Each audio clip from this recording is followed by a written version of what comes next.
અમેરિકામાં રહેતા લાખો ઇમિગ્રેન્ટ્સ માટે વર્ષ 2025ના આંકડા જાહેર થયા છે, જે જાણીને તમે ચોંકી જશો.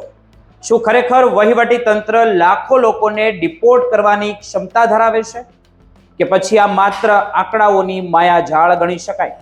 આજે આપણે વાત કરીશું અમેરિકાના ઇમિગ્રેન્ટ્સ એન્ફોર્સમેન્ટના એવા આંકડાઓની જે તમારી ઊંઘ ઉડાવી શકે છે. મિત્રો, અમેરિકાના ઇમિગ્રેશન વિભાગના લેટેસ્ટ રિપોર્ટ મુજબ નાણાકીય વર્ષ 2025માં કુલ 4,42,637 લોકોને ડિપોર્ટ કરવામાં આવ્યા છે. જોકે આ આંકડો અગાઉના વર્ષ કરતાં ઘણો વધારે છે, પરંતુ સરકારના તે દાવાઓથી ઘણો દૂર છે, જેમાં દર વર્ષે 10 લાખ લોકોને બહાર કાઢવાની વાત કરવામાં આવી હતી. આ માહિતી ડિપાર્ટમેન્ટ ઓફ હોમલેન્ડ સિક્યુરિટી દ્વારા તાજેતરમાં જ બજેટ દસ્તાવેજોમાં રજૂ કરવામાં આવી છે. આ આંકડાઓ એટલા માટે મહત્વના છે કારણ કે હાલની સરકારે અગાઉની માસિક અને ત્રિમાસિક રિપોર્ટ આપવાની પદ્ધતિ જે હતી તે હવે બંધ કરી દીધી છે, જેમને કારણે સાચી માહિતી મેળવવી હવે મુશ્કેલ બની ગઈ હતી. વિરોધ પક્ષ અને નિષ્ણાંતો કહી રહ્યા છે કે સરકાર આંકડાઓ છુપાવી રહી છે, જ્યારે વહીવટી તંત્રોનું કહેવું છે કે જો સ્વૈચ્છિક રીતે દેશ છોડીને જનારા લોકોને ગણવામાં આવે તો આ સંખ્યા લાખોમાં પહોંચી જાય છે.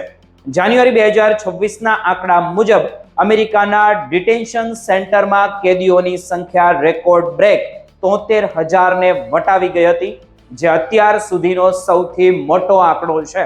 જો કે એપ્રિલ 2026 સુધીમાં આ સંખ્યામાં મોટો ઘટાડો થયો છે અને હવે જે અંદાજે 60,000ની આસપાસ ગણી શકાય.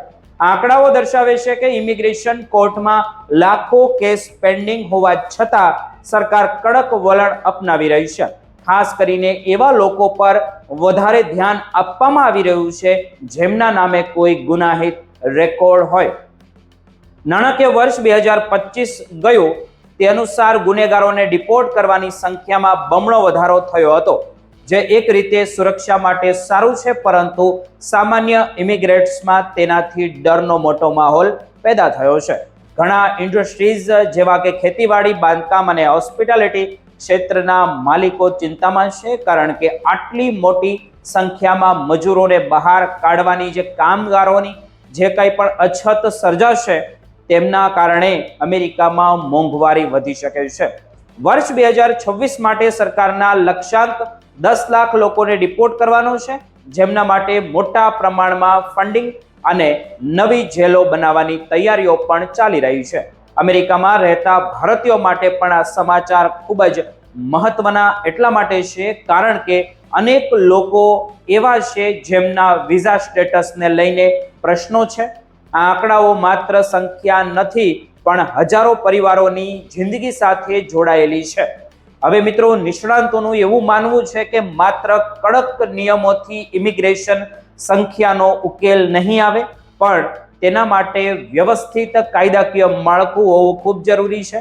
સરકાર અત્યારે બોર્ડર સિક્યુરિટી પર પણ ભાર મૂકી રહી છે અને નવા ટેકનોલોજીકલ ઉપકરણો લાવી રહી છે, જેથી ઘૂસણખોરી રોકી શકાય.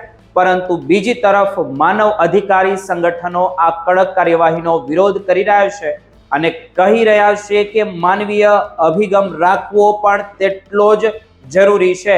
આવનારા સમયમાં આ નીતિ અમેરિકાના અર્થતંત્ર અને સામાજિક માળખા પર કઈ રીતે અસર કરશે તે જાણવું રહ્યું.